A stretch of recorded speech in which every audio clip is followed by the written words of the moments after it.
Some history books inform, this one confronts. The Holocaust leaves readers rattled yet resolute. Context and scope. History needs scale, and Gilbert delivers scale. The book spans 1933 to 1945, tracing persecution, ghettos, camps, and liberation. Every continent, not only Europe, appears in his tragic atlas of indifference and murder. Gilbert balances global movements with intimate family vignettes, constantly shifting scale for perspective. Readers see laws drafted in Berlin while also seeing meals stolen in Krakow basements. The structure is chronological, which avoids confusion but occasionally feels relentless. Still, that relentlessness mirrors the perpetrator's own unstoppable encroachment on Jewish life.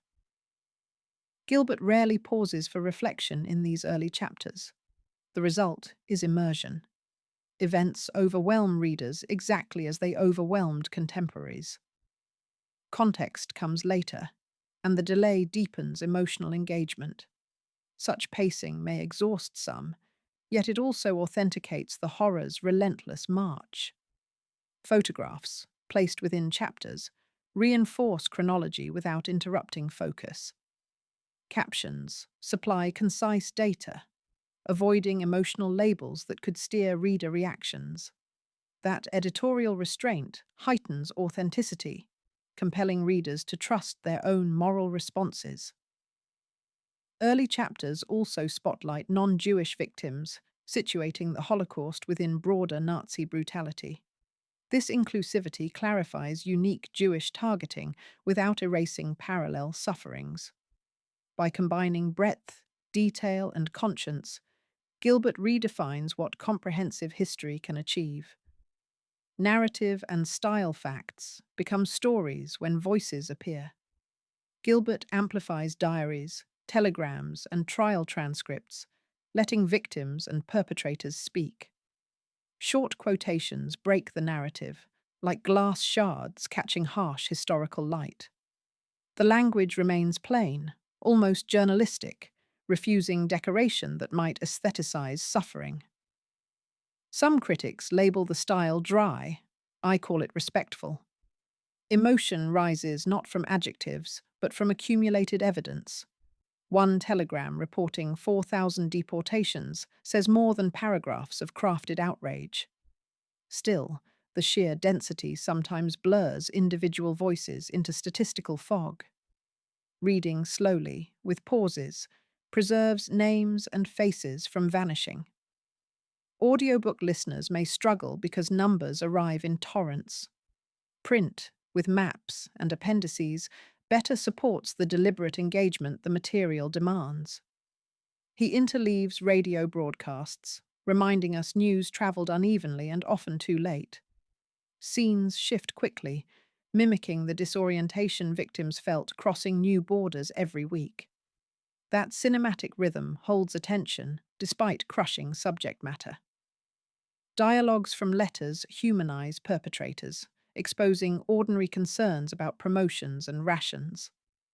The casual tone chills more than formal orders because it normalizes monstrous choices. Readers feel guided by an invisible cameraman, present yet never interfering with subjects' dignity. Research and Sources Authority anchors every claim here. Gilbert mined Yad Vashem archives, Soviet records, and unpublished survivor testimonies. Footnotes fill 80 pages, yet they read like urgent trail markers, not academic clutter. Crucially, Gilbert cites German administrative memos beside partisan leaflets, revealing competing realities. The comparative method exposes how excuses about ignorance collapse under documented awareness. He also confronts earlier historians, naming errors and correcting dates without polemic.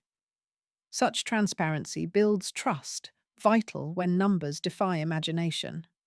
However, the bibliography ends in 1985, so newer scholarship sits elsewhere. Pairing Gilbert with recent regional studies enriches understanding of local collaborations. Teachers will appreciate the strong index, which guides lesson planning efficiently. Researchers still consult the work because primary quotations remain unabridged and properly referenced. Gilbert travelled with survivor guides, confirming place names before accepting archival spellings. He even records geographical disputes, such as shifting Polish borders, inside footnotes. These meta-details teach readers how history itself gets negotiated. Statistical tables appear after narrative sections, preventing data from disrupting storytelling rhythm. Appendices include rail schedules, illustrating logistics that converted ideology into industrial murder.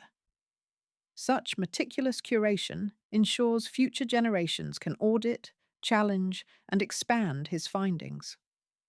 Impact and takeaways. Reading ends, reckoning begins. Gilbert's final pages list towns without Jews, a litany heavier than any conclusion. The absence resonates, urging readers to consider current threats against marginalized communities. Gilbert never spells contemporary lessons, trusting readers to draw responsible parallels. For educators, the book models how macro-history and micro-history reinforce each other. For general audiences, it underscores why memory requires more than monuments. It needs narrative. I finished exhausted, yet strangely empowered to confront denial and distortion. That response justifies the book's considerable length. Does every reader need 800 pages of brutality? Possibly not.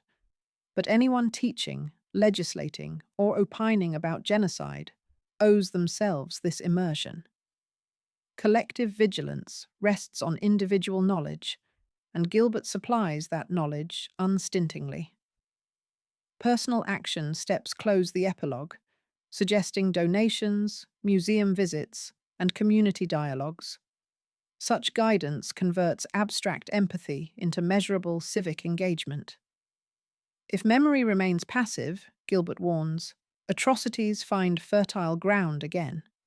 Readers may close the cover, yet names linger like unresolved chords.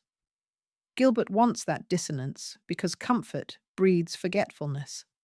The final effect transcends history, entering moral philosophy without preaching. Read our full article for deeper analysis, interviews, and teaching resources.